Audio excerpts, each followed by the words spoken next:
నేత హసన్ నస్రల్లా మరణంతో మధ్యప్రాచ్యం రగిలిపోతోంది. ఇజ్రాయెల్ సంబరాలు చేసుకుంటూ ఉంటే హిజ్బుల్లా దాని మిత్రపక్షాలు సరికొత్త యుద్ధ వ్యూహాలకు పదును పెడుతున్నారు.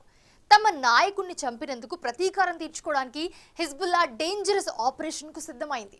దీనికోసం ప్రపంచంలో అత్యంత రహస్యమైన ప్రమాదకరమైన హిజ్బుల్లా బ్లాక్ యూనిట్ 910ను రంగంలోకి దించింది. ఇజ్రాయెల్కు చెందిన ముసాద్ లాంటిది ఈ యూనిట్ 910. ఇంతకీ ఈ డేంజరస్ యూనిట్ ఏం చేయబోతుంది? హిజ్బుల్లా, ఇరాన్, హమాస్లు ప్రతీకారం తీర్చుకుంటాయా? శత్రువుల ప్లాన్లను ఇజ్రాయెల్ ఎలా ఎదుర్కొనుంది?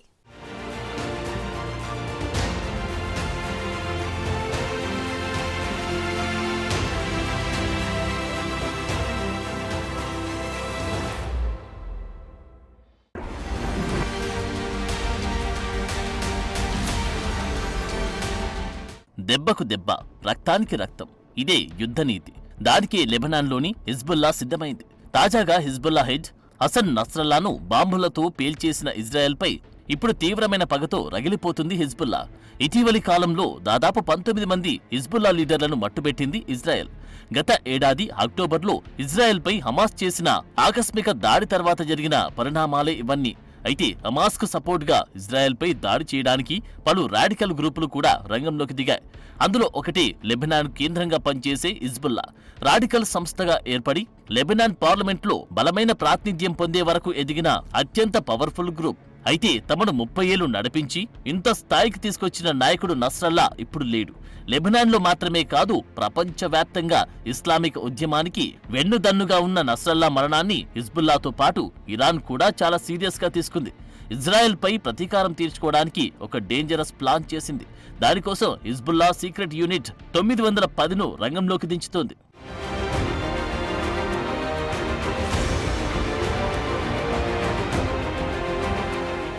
ప్రపంచంలోని అత్యంత రహస్య ప్రమాదకర యూనిట్లలో ఒకటి హిజ్బుల్లాకు చెందిన బ్లాక్ యూనిట్ 910.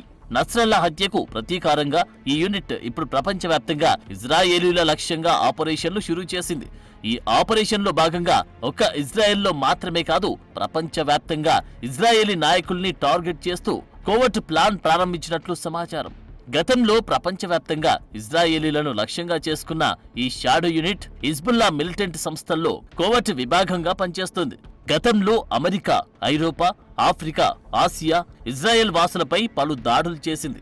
దాదాపు 32 ఏళ్ల క్రితం కూడా నాటి హిజ్బుల్లా నాయకుడు నస్రల్లా గురువైన అబ్బాస్ అల్ ముసావిని ఇజ్రాయెల్ దళాలు చంపిన సమయంలోనూ ఈ యూనిట్ ప్రతీకార దాడులకు దిగింది.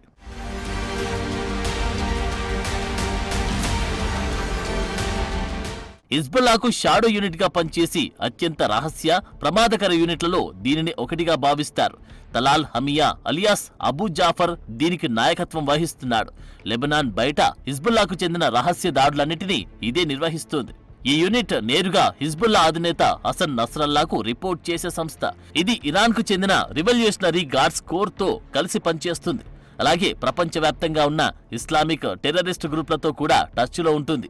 ఈ యూనిట్ చేసిన గత దాడులను బట్టి చూస్తే చాలా తక్కువ సమయంలోనే భారీగా ప్రతీకార దాడులను ప్రారంభించగల సామర్థ్యమున్న గ్రూప్. అంతర్జాతీయ దాడుల్లో ఆరితేరిన ఈ గ్రూపుకు ప్రపంచవ్యాప్తంగా ఉన్న స్థానిక షియా నెట్వర్కులు, నేర సంస్థల సాయం ఉంటుంది. మరో కంటికి తెలియకుండా పనులు పూర్తి చేయడంలో ఇజ్రాయెల్ సీక్రెట్ ఇంటెలిజెన్స్ ముసాద్ కంటే మించిపోయింది.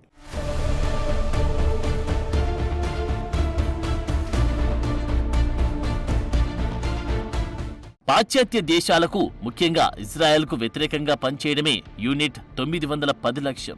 ఈ యూనిట్ మిడిల్ ఈస్ట్లోనే కాక ప్రపంచవ్యాప్తంగా అమెరికా, ఇజ్రాయెల్ ప్రయోజనాలకు వ్యతిరేకంగా సమాచారాన్ని సేకరిస్తోంది. అలాగే ఇరాన్ పాలనకు వ్యతిరేకులు, ముళ్లాల విధానాన్ని వ్యతిరేకించేవారు, ఆయుధాల మద్దతుదారుల కోసం అన్వేషణ సాగిస్తోంది. మాదక ద్రవ్యాల అక్రమ రవాణా, మనీ లాండరింగ్ వంటి కార్యకలాపాలతో పాటు ఇరానియన్ రివల్యూషనరీ గార్డ్కు గూఢాచారి స్టేషన్లుగా పనిచేస్తుంది. దీనికి పలు దేశాల్లో అనేక క్లయింట్ సెల్లు కూడా ఉన్నాయి. ఈ dangerous unit Hezbollah, Iran, Arab, విదేశీ ప్రయోజనాలకు ముప్పు కలిగించే వ్యక్తులను లక్ష్యంగా చేసుకుని హత్యలకు పాల్పడుతుంది. దీని ప్రత్యేక ఇంటర్లాకింగ్ అడ్మినిస్ట్రేటివ్ సిస్టమ్ను అర్థం చేసుకోవడం ఇజ్రాయెల్, మొసాద్, అమెరికా, సిఐఏకు కూడా సాధ్యం కాదంటే ఇది ఎంత డేంజరస్సో తెలుస్తోంది.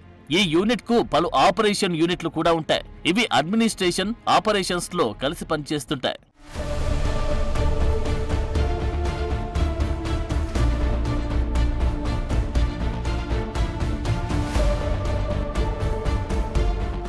లెబనాన్లో కూడా ఇతర దేశాల్లో పుట్టిన కుటుంబాల నుంచి వచ్చిన వారి ఈ యూనిట్లో సభ్యులుగా ఉంటారు. ప్రధానంగా వీళ్ళంతా లెబనీస్ షియాల చిన్న చిన్న సమూహాలుగా ఉంటారు. వీరిలో దాదాపు అందరికీ విదేశీ గుర్తింపు పొందిన డాక్యుమెంట్లు ఉంటాయి. వీటి ద్వారా వీళ్ళంతా పర్యాటకులుగానో లేదంటే వ్యాపారవేత్తలుగానో ప్రపంచవ్యాప్తంగా ప్రయాణిస్తుంటారు. క్షేత్రస్థాయిలో భద్రత, రహస్య కార్యకలాపాలు, విధ్వంసక పద్ధతులు, రహస్య ఆపరేషన్లు, అవసరమైతే ఏ దేశం నుండి అయినా పారిపోవడానికి కావలసిన అన్ని వ్యవస్థలను ముందుగానే ఏర్పాటు చేసుకుంటారు. పని ముగించుకొని దేశం దాటడానికి కావలసిన అధికారిక అనుమతులను అందించడానికి ఈ యూనిట్కి చెందిన బలగాలన్నీ సిద్ధంగా ఉంటాయి. దీనికోసం ఈ యూనిట్లో సభ్యులకు ప్రత్యేకంగా సుదీర్ఘమైన సంక్లిష్టమైన భద్రతా శిక్షను కూడా ఇస్తారు. దాదాపు 6 సంవత్సరాలు దీనికి సంబంధించిన కఠినమైన ట్రైనింగ్ తీసుకున్న తర్వాతే ఇందులో రహస్య సైనికులుగా మారతారు.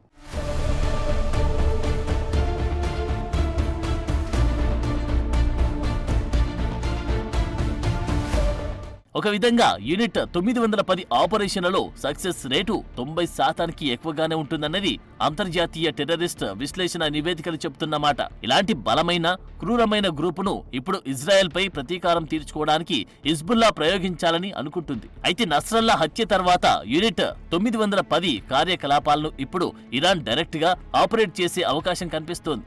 ఇప్పటికే ఇజ్రాయెల్ యూనిట్ 910 ఎంట్రీని ఊహించింది. అందుకే ప్రపంచవ్యాప్తంగా ఇజ్రాయేలీ నేతలను కూడా అప్రమత్తం చేసినట్లు తెలుస్తోంది. అలాగే పాశ్చాత్య దేశాలు కూడా యూనిట్ 910 ఏం చేయబోతుందో అనే అంచనాలు వేస్తున్నారు. దీనికి సంబంధించి ఇజ్రాయెల్ స్వదేశంలోనే కాక విదేశాల్లో కూడా తమ నిఘా సంస్థలను సిద్ధం చేసింది. ఒకవైపు లెబనాన్లోని హిజ్బుల్లాపై యుద్ధం కొనసాగిస్తూనే అంతర్జాతీయంగా తమ వారిని కాపాడుకోవడానికి నానా ప్రయత్నాలు చేస్తోంది.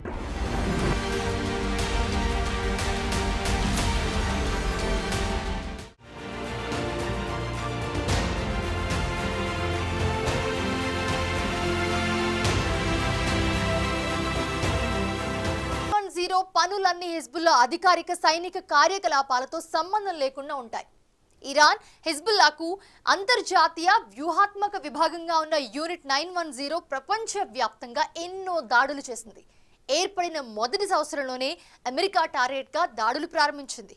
తర్వాత ఇజ్రాయెల్కు అత్యంత బలమైన రహస్య నిఘా సంస్థ ముసాద్ సభ్యులపైన అటాక్ చేసి చంపేసింది. ఇలాంటి క్రూరమైన యూనిట్ను ఇప్పుడు ఇజ్రాయెల్ ఎదుర్కోవాల్సి ఉంది. అయితే దీనికి ఇజ్రాయెల్ ప్రధాని నేతన్యాహు ఎలాంటి ప్లాన్ చేస్తారన్నది మాత్రం అంతుపట్టడం లేదు.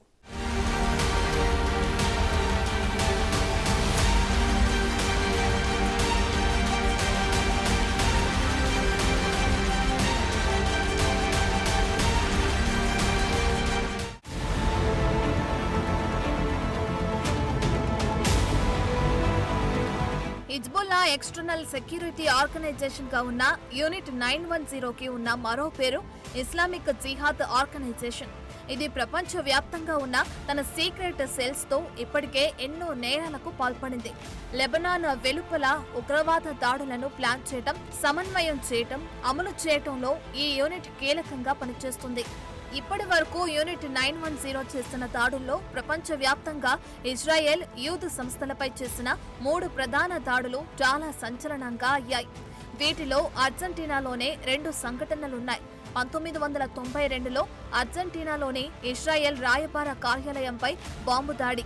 ఓ ట్రక్కులో మందుగుండు సామాగ్రి నింపి చేసిన ఈ దాడిలో 29 మంది చనిపోగా 250 మంది గాయపడ్డారు. అలాగే Argentina mutual Israel association Jewish community centre భవనంపై అలాంటి దాడినే చేశారు. ఇక్కడ 95 మంది ప్రాణాలు కోల్పోగా 300 మంది గాయపడ్డారు. హిజ్బుల్లా కమాండర్ అబ్బాస్ ముసావి హత్య తర్వాత ఈ 2 ప్రతీకార దాడులు జరిగాయి.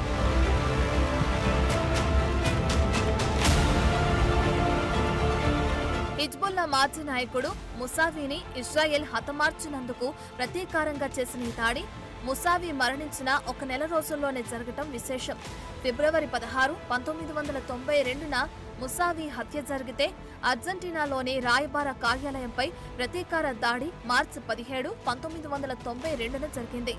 1982లో ఏర్పడిన యూనిట్ 910 లెబనాన్ రాజధాని బీరుట్లోని యుఎస్ ఎంబసీపై 1983లోనే దాడి చేసింది. 78 మంది అమెరికన్లను చంపేసింది. అదే సంవత్సరం బీరుట్లోని అమెరికా మెరైన్ కార్ప్స్ బ్యారక్స్ పై బాంబు దాడి చేసి 241 మంది అమెరికన్లను చంపింది. 1985లో ఏథెన్స్ లో ట్రాన్స్ వరల్డ్ ఎయిర్ లైన్స్ కు చెందిన ఫ్లైట్ 847 ని హైజాక్ చేసింది.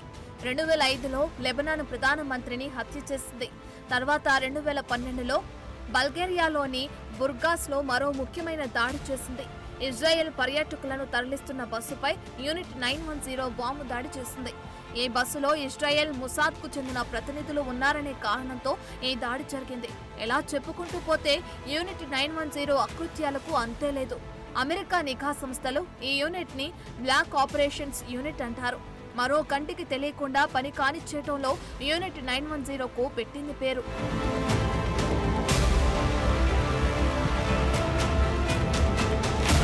ఇలాంటి క్రూరమైన యూనిట్ 910ను ఎదుర్కొనడానికి ఇజ్రాయెల్తో పాటు పాశ్చాత్య దేశాలు కూడా సిద్ధపడాల్సి ఉంది. అయితే హమాస్ పై యుద్ధం ప్రకటించినప్పటి నుంచి ఇజ్రాయెల్ ప్రధాని నెతన్యాహు వ్యవహార శైలిలో అనూహ్యమైన మార్పులు కనిపిస్తూ వచ్చాయి. మొదట అమెరికా అండర్లో చేస్తున్న యుద్ధాన్ని పూర్తిగా తన చేతుల్లోకి తీసేసుకున్నాడు. ఇటీవలి కాలంలో ఇజ్రాయెల్ ప్రధాన మిత్ర దేశాలైన అమెరికా, ఫ్రాన్స్ సూచించిన 21 రోజుల కాల్పుల విరమణ ప్రతిపాదనపై చర్చించేందుకు ప్రధాని బెంజమిన్ నెతన్యాహు సిద్ధపడ్డారని చాలా మంది అనుకున్నారు. అయితే ఇజ్రాయెల్ను నాశనం చేయాలనుకునే శత్రువులతో పోరాడడం తప్ప తనకు మరో మార్గం లేదని తాజాగా ఐక్యరాజ్య సమితి జనరల్ అసెంబ్లీలో నెతన్యాహు వ్యాఖ్యానించారు. ఐరాస వేదికపై దౌత్యం గురించి కించింతైనా ప్రస్తావించలేదు. హెజ్బుల్లా ఓడిపోతుందని, గాజాలో హమాస్ పై పూర్తి విజయం సాధిస్తామని, బందీలను వెనక్కి తీసుకొస్తామనే ఆశాభావం వ్యక్తం చేశారు. చివరికి ఇజ్రాయెల్ గెలుస్తుందని కూడా అన్నారు.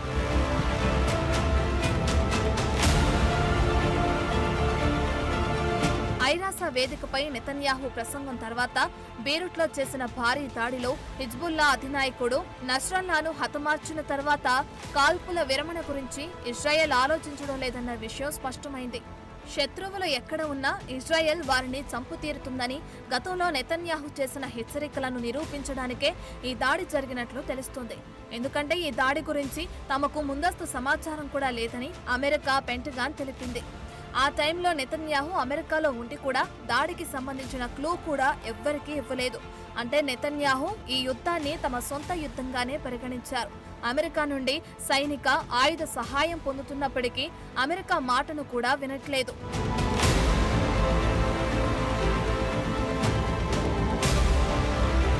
నెలల తరబడి అమెరికా చేస్తున్న చర్చల ప్రయత్నాలను మాత్రం అమెరికా విదేశాంగ మంత్రి ఆంటోనీ బ్లింకెన్ సమర్థించుకుంటున్నారు. ఇప్పటికీ చర్చలకు ఇంకా అవకాశం ఉందంటున్నారు. అయితే తాజా పరిస్థితులు చూస్తే అలాంటి అవకాశం ఉన్నట్లు అనిపించట్లేదు. ఈ విషయంలో అమెరికా ముందున్న ఆప్షన్లు కూడా పరిమితంగానే కనిపిస్తున్నాయి. ఎందుకంటే ఇప్పటికే అమెరికా హిజ్బుల్లా, హమాస్లను విదేశీ ఉగ్రవాద సంస్థలుగా గుర్తించింది. కాబట్టి వారిని ఏకిపారేస్తున్న ఇజ్రాయెల్ను చట్టబద్ధంగా ఆపలేని పరిస్థితి.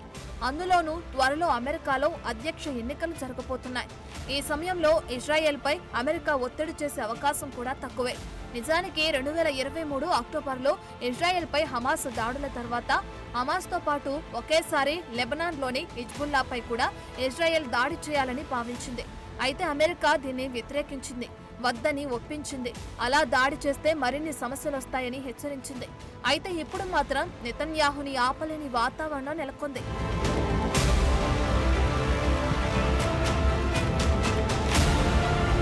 కొంతకాలంగా ఇజ్రాయెల్ సైనిక చర్యలకు సంబంధించి అమెరికా అధ్యక్షుడి సూచనలను నెతన్యాహు పట్టించుకోవడం లేదన్నది స్పష్టమైంది.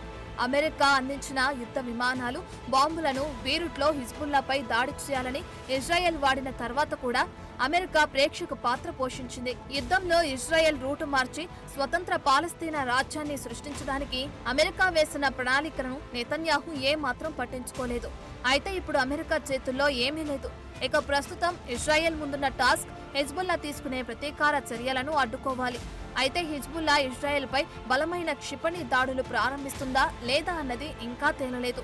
ఒకవేళ కేవలం యూనిట్ 910ను రంగంలోకి దింపి తమ దగ్గర మిగిలి ఉన్న రాకెట్లు, క్షిపణులను ఉపయోగించకపోతే తర్వాత అవి ఇజ్రాయెల్ దాడుల్లో కోల్పోయే ప్రమాదం ఉంది.